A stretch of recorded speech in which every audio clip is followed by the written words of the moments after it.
कि अगर तहुर्रुर राना ने हमारे आर्थिक जो राजधानी पे अटैक करवाया लश्कर ए तोयबा के आतंकियों से, डेविड हेडली, और आज 15-16 साल बाद हुआ तहुर्रुर राना का प्रत्यर्पण, तो अगर उसको ये कहे कि ये भी आर्थिक आतंकी है और भारत के लोगों का पैसा लूटा है और कई लोगों का मतलब एक तरह से देखा जाए तो जान गई है, ये थोड़ा इस ढंग से प्लीज करना पड़ेगा कि ये आर्थिक आतंकियों ने आम लोगों के पैसे लूटे हैं और उससे उनके फैमिली पे, उनके हेल्थ पे और सारे चीज़ों पे असर पड़ा है। तब अगर ये आर्थिक आतंकी मान के अगर भारत सरकार इसको प्लीज करेगी तो कोई बात बनती है, लेकिन ये गवर्नमेंट की ईमानदारी पे समय बताएगा कि कितनी ईमानदार है। अगर पीएनबी में अगर आपका 50 करोड़ रुपया हो और अगर पीएनबी डूब जाए तो आपको मात्र 5 लाख रुपए सरकार देगी एक अकाउंट में, मीन्स की बाकी आपका गुल। इस देश के आर्थिक आतंकी अगर किसी बैंक को डुबाते हैं तो आपके करोड़ों रुपए डूब जाएंगे, आपको नहीं मिलेगा, क्योंकि सरकार ने भी सिर्फ गारंटी बैंक के डूबने की स्थिति में 5 लाख रुपए की ही ले रखी है। अमीर लोग इसको कर्ज के रूप में ले रहे हैं, वापस कर नहीं रहे हैं, और इसमें अगर ईमानदारी से जांच हो तो देश के बड़े बड़े कॉर्पोरेट घरानों का और सरकारों की और बैंकिंग सेक्टर के बड़े बड़े अधिकारियों की साठगांठ है, और ये एक तरह से आप कह सकते हैं कि आर्थिक आतंकवाद है। दोनों रिश्तेदार हैं, मेहुल चोकसी और नीरव मोदी। तो ये पंजाब नेशनल बैंक के लगभग 13,000 करोड़ रुपया गुल करके यहाँ से भाग गई, और सब कुछ ये जो कुछ हुआ था वो सरकार की जानकारी में था।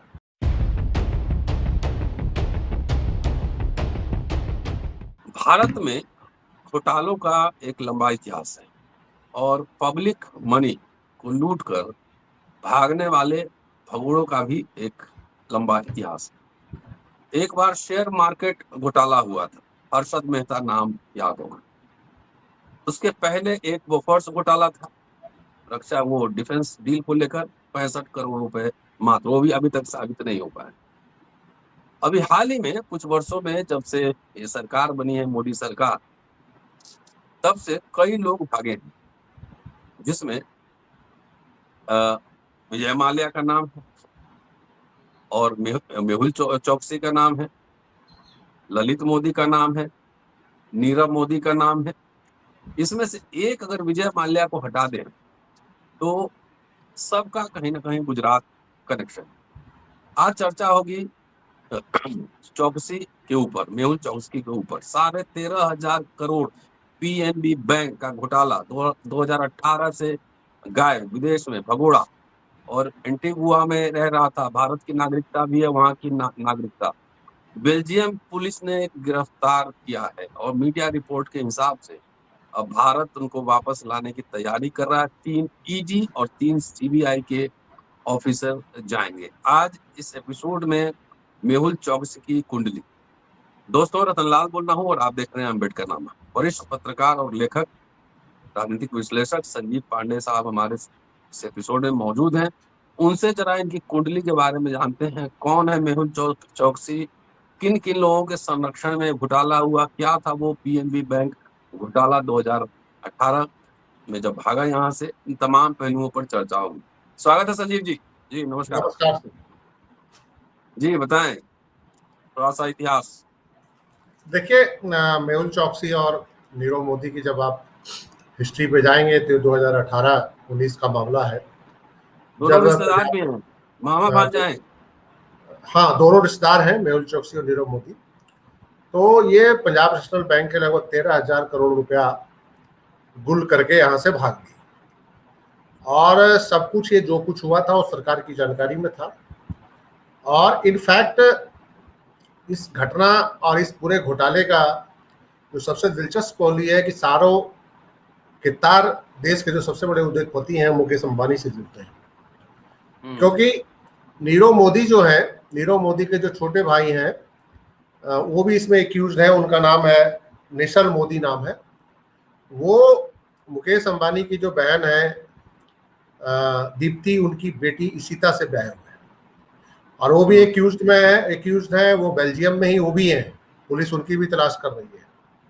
और दूसरे जो इसमें उस समय जब सीबीआई ने जिनकी गिरफ्तारी भी डाल दी थी वो थे इसी घोटाले में मिस्टर विपुल अंबानी। विपुल अंबानी जो है मुकेश अंबानी के सगे चचेरे भाई हैं। विपुल अंबानी नथुराम अंबानी के बेटे हैं और नथुराम अंबानी धीरूभाई अंबानी के छोटे भाई।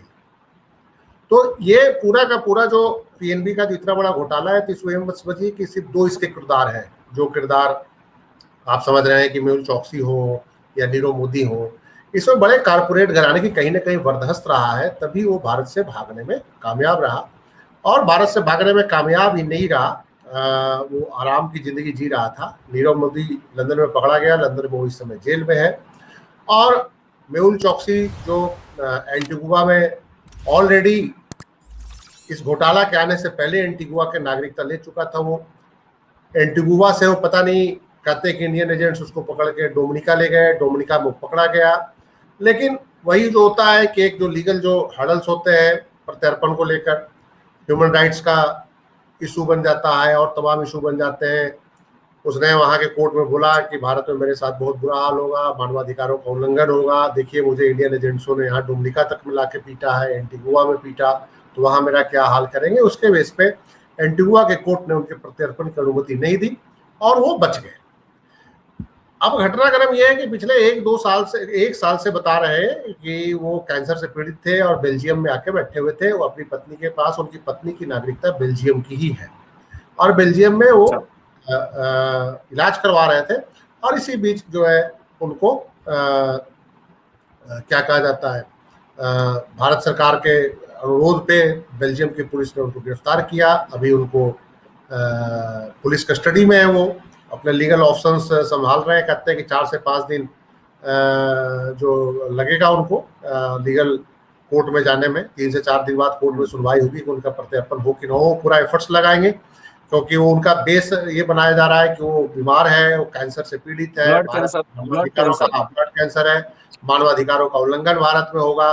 तो हम ना समझे इतनी आसानी से जो उसके दाव पेच है और जो बंदे का जो अपराध करने का तरीका है और जिस तरह से उसको प्रोटेक्शन है बड़े कॉर्पोरेट घरानों का, कि वो इतनी आसानी से भारत में प्रत्यर्पित हो जाएगा, मुझे अब इसकी संभावना काफी कम लग रही है। तो ये ब्लड कैंसर का वहां इलाज यही ग्राउंड ले रहे हैं ना बेल का। अच्छा ये बताइए संदीप जी, जो पीएनबी घोटाला हुआ तो बड़े ऑफिसर की मिली भगत, बड़े लोगों के मिली भगत की बिना तो ये संभव नहीं था। क्या उस पर कोई इंक्वायरी हुई, कार्रवाई हुई, कुछ हुई उस पर? देखिए बैंकिंग सेक्टर में ये जो जितने बड़े बड़े घोटाले हो रहे हैं जी, उसमें आप कह सकते हैं कि निचले कर्मचारियों, निचले कुछ अधिकारियों को नाप दे रहे हैं दिखाने के लिए, क्योंकि ये सारे घोटालों में टॉप लेवल पे मैनेजमेंट से लेके बड़ा बड़ा पॉलिटिकल जो एक प्रोटेक्शन है इनका, जिससे बड़े लोग नहीं फंस सकते हैं। अगर मोदी के साहब के कार्यकाल में अगर देखें तो देश में बैंकिंग लूट ने सारे रिकॉर्ड को तोड़ दिया है और खुद सरकार ने स्वीकार किया है पार्लियामेंट के अंदर कि नियर अबाउट 15 से 16 लाख करोड़ रुपया जो है बैंकों का कॉर्पोरेट सेक्टर और लोन में डूब गया है। मीन्स की लोगों ने कर्ज लिया और वापस नहीं किया और अब सरकार ने हाथ खड़े कर दिए कि ये वापस नहीं हो सकते। 16 लाख करोड़ रुपया जो है आम लोगों का रुपया है।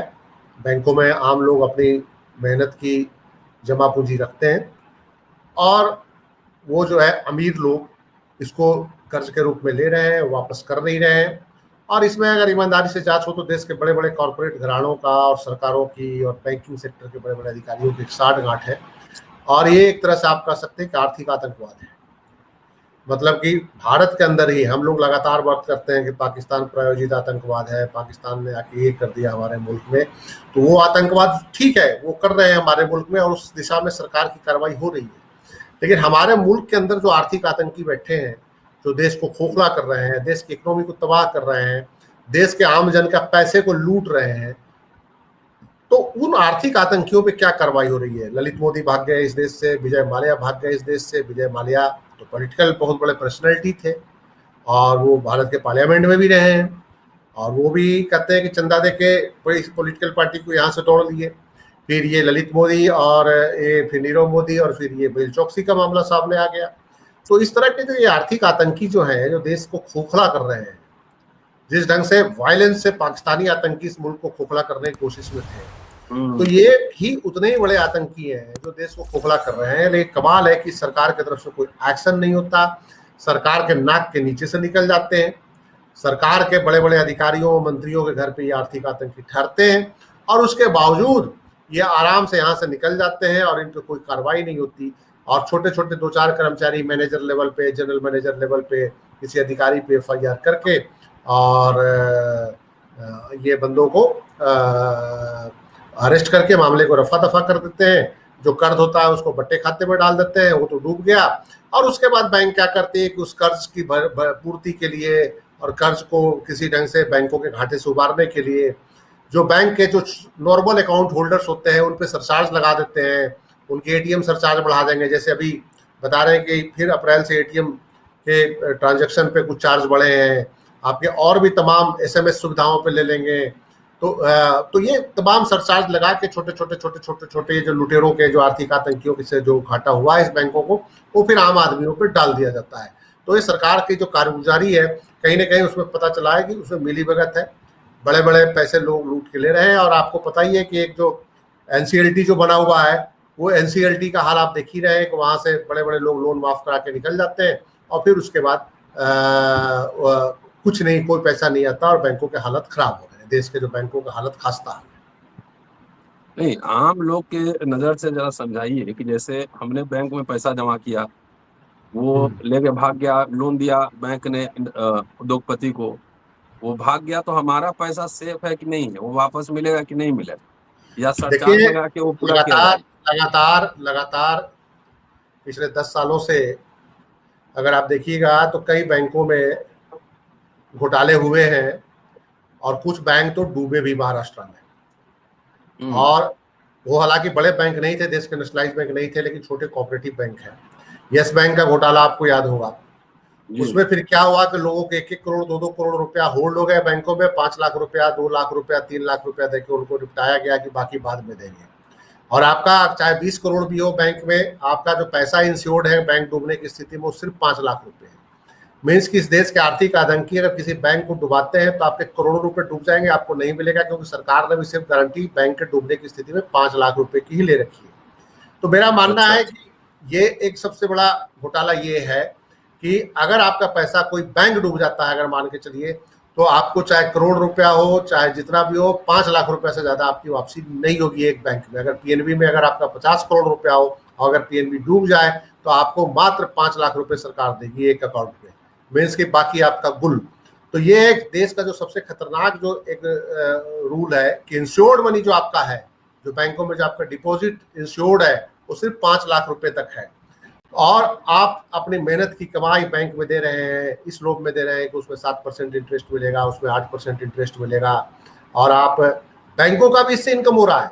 जब आपका डिपॉजिट होता है तो बैंक आगे फिर इसको क्रेडिट करती है। क्रेडिट मीन्स कि लोन देती है, आपको 5% इंटरेस्ट दे रही है, आगे लोन लेने वाले से 7% ले रही है, तो 2% का जो मार्जिन है वो बैंकों का, उससे इनकम होता है, बैंक उसमें प्रॉफिट कमाती है। लेकिन बैंक इस बात की गारंटी नहीं लेती कि जिससे आपने पैसे लिए और सिर्फ 5% दे रहे हैं, अगर उसका पैसा डूबेगा तो बैंक क्या करेगी, सरकार क्या करेगी। ये सबसे खतरनाक संकेत है। जो कुछ बैंक अभी डूबे महाराष्ट्र के अंदर और कुछ राज्यों में, तो वो कोऑपरेटिव बैंक जो डूबे, यस बैंक में जो प्रॉब्लम आई थी पीछे, लोगों का पैसा होल्ड हो गया था, तो लोगों में बहुत ज्यादा प्रॉब्लम आ गई थी। लोग लाइन में लगे, कभी कह रहे हैं कि बैंक वाले का आपको 20,000 रुपया मिलेगा, अपने ही पैसे लेने के लिए उनको महीनों चक्कर काटने पड़े, लाइन में लगने पड़े, कभी 25,000 मिले, कभी 50,000 मिले। तो ये बड़े खतरनाक मतलब की स्थिति इस देश के अंदर है कि बैंकों की जो सुरक्षा है, इकोनॉमिक जो सेफ्टी है, वो खतरे में है। संजीव जी, जैसे हम लोग तो इकोनॉमिक ज्यादा जानते नहीं ना, बैंकिंग जानते हैं। जैसे एक सेविंग अकाउंट हुआ, कई बार म्यूचुअल फंड, ये सब कुछ खरीदते हैं लोग, कई तरह के स्कीम बैंक चलाती है, तो ये सारे स्कीम पे इसका खतरा है, इसका मतलब? देखिए बैंक जो है, देखिए बैंक आपका कुछ पैसा लेती है, तो बैंक आपके 2-3 तरह से बैंकों के अपने इंश्योरेंस स्कीम होते हैं। तो इंश्योरेंस स्कीम का पैसा तो टोटल मार्केट पे होता है। बैंकों में म्यूचुअल फंड अगर आप इन्वेस्ट करते हैं टोटल मार्केट की कंडीशंस पे है। अगर 100 रुपया लगा रहे हैं, मार्केट अगर उसका 50 रुपये वैल्यू करेगा तो 50 रुपये मिलेगा, हो सकता है कि आपका 150 उसका वैल्यू हो जाए। अगर कोई बॉन्ड ले रहे हैं, गोल्ड बॉन्ड ले रहे हैं या किसी भी तरह के बॉन्ड ले रहे हैं, तो टोटल मार्केट पे डिपेंड करता है कि मार्केट का कंडीशन क्या है। लेकिन ये जो डिपॉजिट है, जो सेविंग अकाउंट्स में, उसमें अगर आपने फिक्स करा रखा है तो 5% मिल रहा है टाइम के हिसाब से। अगर 1 साल से ज्यादा करा रहे हैं तो 6% कर रहे हैं, 3 साल से ज्यादा कर रहे हैं तो 7% तक भी मिलता है। और नॉर्मल सेविंग अकाउंट में 3% 4% तक आपको इंटरेस्ट मिलता है बैंकों से। लेकिन वो इतना बल्क में पैसा होता है कि बैंक उससे आपको 3% दे रहा है और बैंक उससे 7% 8% कमा रहा है। ये जो कॉर्पोरेट सेक्टर लोन ले रहे हैं वो तो करोड़ों कमा जाते हैं, जब लोन लेते हैं तो देते ही नहीं है, वो आप ही का पैसा होता है, सरकार का पैसा तो उसमें होता नहीं है। तो ये जो है एक बहुत बड़ा स्कैम है, आतंकवाद है कि आम जन का पैसा किस तरह से देश में ये जो आर्थिक अपराधी जो है लूट रहे हैं, और ये किसी आतंकवाद से कम नहीं है।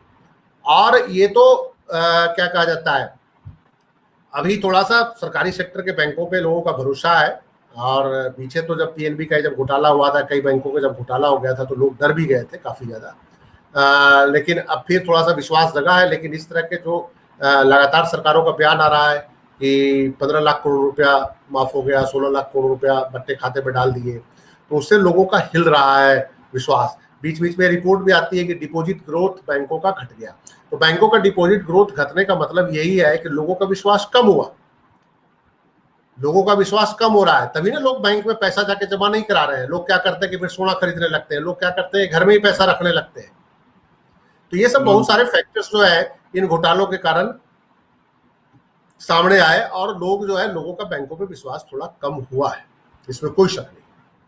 चलिए एक आखिरी सवाल और, क्या होगा, ये गिरफ्तारी तो हो गई मेहुल चौकसी की, क्या आप संभावना देख रहे हैं कुछ होगा कि ये सब कानूनी उलझनों में प्रत्यार्पण का जो नियम है वो सब में फंस के फिर ऐसी रफा दफा हो जाएगा, क्या संभावना लग रहा है? देखिए, जिस तरह के एक्सपर्टों की राय है कि अभी प्रत्यार्पण इतना आसान नहीं होगा। दरअसल यूरोप में जो देश है वो मानवाधिकार को लेकर बड़े संजीदा होते हैं, और नीरव मोदी का प्रत्यार्पण भी अभी तक देख लीजिए, इतने साल से वो ब्रिटेन की जेल में बंद है, और नीरव मोदी का प्रत्यार्पण भारत सरकार नहीं करवा पाएगी। बेसिकली वहां पे ह्यूमन राइट्स का मसला उठा देते हैं, मेहुल चौकसी तो हेल्थ का भी मसला उठाएगा, बहुत तरह के मसले उठाएंगे, तो ये डिले तो होगा। और मैं समझता हूँ कि जितने लोग इस केस को फॉलो कर रहे हैं, दरअसल मेहुल चौकसी ने सिर्फ बैंकों को नहीं ठगा, वो आम इन्वेस्टर्स को भी ठगा था। जो उसकी कंपनी गीतांजलि कंपनी जो थी, उसमें आम लोगों का भी पैसा लगाया था और फ्रॉड किया था। एक बेंगलोर के भी मिस्टर हरिप्रसाद थे, उनका 10 करोड़ रुपया जो था मेहुल चौकसी ने इन्वेस्ट कराया था। बाद में उनको पता चला कि तो फ्रॉड हो गया, तो वो लगातार इस पे लिखते रहे, पीएमओ को लिखते रहे, एजेंसियों को लिखते रहे कि इस पे कार्रवाई हो, टाइम रहते इस पे कार्रवाई हो, लेकिन टाइम रहते कार्रवाई सरकार ने नहीं करी थी, और वो भाग गया यहाँ से। और सारे आम इन्वेस्टरों के पैसा भी उसने कहते हैं विदेशों में ट्रांसफर कर दिया था, अलग अलग सेफ हेवेंस में। तो उन सबों का भी ये मानना है कि इतना आसान नहीं है उसका प्रत्यार्पण, जिस ढंग से भारत सरकार का एक रवैया रहा है। और चूंकि ये बहुत प्रभावी है मेहुल चौकसी, और इसके पीछे देश के कुछ बड़े कॉर्पोरेट फैमिली है, तो वो भी इसमें एक हडल है। और वो सारे कॉर्पोरेट फैमिली, चाहे वो किसी की सरकार रही हो, पहले मनमोहन सिंह की सरकार रही हो, चाहे वो नरेंद्र मोदी की सरकार रही हो, वो बहुत प्रभावी है। अंबानी परिवार का प्रभाव जो है बहुत ज्यादा है, और इतना आसान नहीं है उसका प्रत्यार्पण।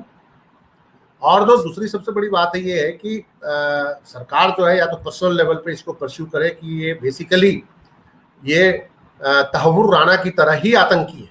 अगर सरकार इसको परस्यू करे इस एंगल से कि अगर तहव्वुर राणा ने हमारे आर्थिक जो राजधानी पे अटैक करवाया लश्करे तोयबा के आतंकियों से, डेविड हेडली और तहव्वुर राणा ने, और तहव्वुर राणा का प्रत्यार्पण चलिए बहुत साल बाद हुआ, आज 15-16 साल बाद हुआ तहव्वुर राणा का प्रत्यार्पण। तो अगर उसको ये कहे कि ये भी आर्थिक आतंकी है और भारत के लोगों का पैसा लूटा है, और कई लोगों का मतलब एक तरह से देखा जाए तो जान गई है, ये थोड़ा इस ढंग से प्लीड करना पड़ेगा कि ये आर्थिक आतंकियों ने आम लोगों के पैसे लूटे हैं, और उससे उनके फैमिली पे, उनके हेल्थ पे और सारे चीज़ों पे असर पड़ा है। तब अगर ये आर्थिक आतंकी मान के अगर भारत सरकार इसको प्लीड करेगी तो कोई बात बनती है। लेकिन ये गवर्नमेंट की ईमानदारी पे समय बताएगा कि कितनी ईमानदार है। अभी हमारे अधिकारी वहाँ गए तो हैं, लेकिन वो देखना पड़ेगा कि वो बेल्जियम की कोर्ट में, और बेल्जियम में जब वो मेहुल चौकसी के वकीलों से उनका सामना होगा, हमारे जो ऑफिसर्स हैं, हमारे जो गवर्नमेंट ऑफ इंडिया के वकील हैं, वो क्या तहव्वुर राणा की तरह, हालांकि लॉ मिनिस्टर ने तो बड़ा इस पर ट्वीट किया है, लॉ मिनिस्टर ने कहा है कि भारत सरकार की बहुत बड़ी सफलता है, लेकिन लोग सही बोल रहे हैं कि सफलता तो तब होगी जब वो उसको प्लेन से इंदिरा गांधी इंटरनेशनल एयरपोर्ट पर लाया जाएगा। अभी तो वो गिरफ्तार हुआ है सिर्फ, तो डोमिनिका में भी पहले गिरफ्तार हुआ था, लेकिन वहां वो बच गया, कोर्ट ने उसको भारत को हवाले नहीं किया। तो सवाल यही हो रहा है कि क्या बेल्जियम की सरकार भारत के हवाले करेगी। अर्जुन राम मेघवाल साहब ने ट्वीट करके एक कहा है कि ये भारत सरकार की सबसे बड़ी सफलता है। जिस ढंग से उन्होंने इस तरह से ट्वीट किया है, मीन्स कैसे लग रहा है कि गवर्नमेंट ऑफ इंडिया बहुत ईमानदारी से काम कर रही है। तो मैं समझता हूँ कि गवर्नमेंट ऑफ इंडिया कितनी ऑनेस्टी से इनको लाने पे संजीदा है, और ये देखना होगा। अगर पर्सनल लेवल पे बेल्जियम की सरकार से अगर कोई बात होती है हमारे भारत सरकार के अधिकारियों से, और वो इस मामले की गंभीरता को अगर ट्रीट करते हैं, तो हो सकता है बेल्जियम की सरकार जो है तहव्वुर राणा को लेकर अमेरिकन गवर्नमेंट ने पर्सनल लेवल पे जब गवर्नमेंट ऑफ इंडिया ने इनिशिएट किया, तहूर राणा को हवाला किया। हालांकि ये भी आधा अधूरा एक प्रत्यर्पण है, क्योंकि जो मेन जो तहूर राणा से जो बड़ा, जो इस पूरे मुंबई अटैक का जो सबसे बड़ा जो एक कॉन्स्पिरेटर था डेविड हेडली, उसको अमेरिका ने भारत को नहीं सौंपा। और उसका न सौंपने का एक मेन कारण यही था कि वो अमेरिकी नागरिक था और वो डबल एजेंट था। वो पाकिस्तानी आईएसआई के लिए भी काम करता था, अमेरिकन सीआईए के लिए भी काम करता था। और अमेरिकन को डर था कि अगर उसको इंडिया गवर्नमेंट के हवाले कर देंगे तो बहुत सारे सीआईए के ऑपरेशंस के बारे में इंडियन गवर्नमेंट को पता चल जाएगा। और लोग ये भी बताया जा रहा है कि चूंकि वो डबल एजेंट था और पाकिस्तान में जब वो लगातार लश्करों के साथ संपर्क में था, बातचीत कर रहा था, तो सीआईए उसके फोन को लगातार टैप भी कर रही थी। तो लोग कहते हैं कि सीआईए को जानकारी में था कि बॉम्बे पर अटैक होने वाला है, लेकिन सीआईए ने टाइम पे भारत सरकार को इन्फॉर्म नहीं किया था, क्योंकि डेविड हेडली चूंकि सीआईए का एजेंट था तो उस पर नजर सीआईए के लोग भी रखते थे कि पाकिस्तान में क्या कर रहा है, अगर भारत में गया है तो क्या कर रहा है, अगर वो सीआईए का एजेंट है और अगर भारत में आया है तो यहाँ क्या कर रहा है, इसकी जानकारी अगर अमेरिका उस पर नजर रखे हुए था तो फिर उसने भारत सरकार को इतला क्यों नहीं किया था कि आपके देश की आर्थिक राजधानी पे अटैक होने वाला है। तो इसलिए डेविड हेडली का प्रत्यर्पण नहीं किया। और भारत सरकार जितना पीठ थपथपा रही है इस मामले में तहूर राणा को लेकर, भारत सरकार की पीठ थपथपाने की बात तब बनती जब डेविड हेडली का जो मेन कॉन्स्पिरेशन था बॉम्बे अटैक का, अगर उसका प्रत्यर्पण होता। लेकिन गवर्नमेंट ऑफ इंडिया उसका प्रत्यर्पण नहीं करा सकी। चलिए, शुक्रिया संजीव जी, और इस इवेंट पे हमारी नजर रहेगी और जब भी कुछ डेवलपमेंट होगा हम लोग फिर इस पे चर्चा करेंगे। शुक्रिया, देखते रहिए अम्बेडकर नंबर। शुक्रिया सर।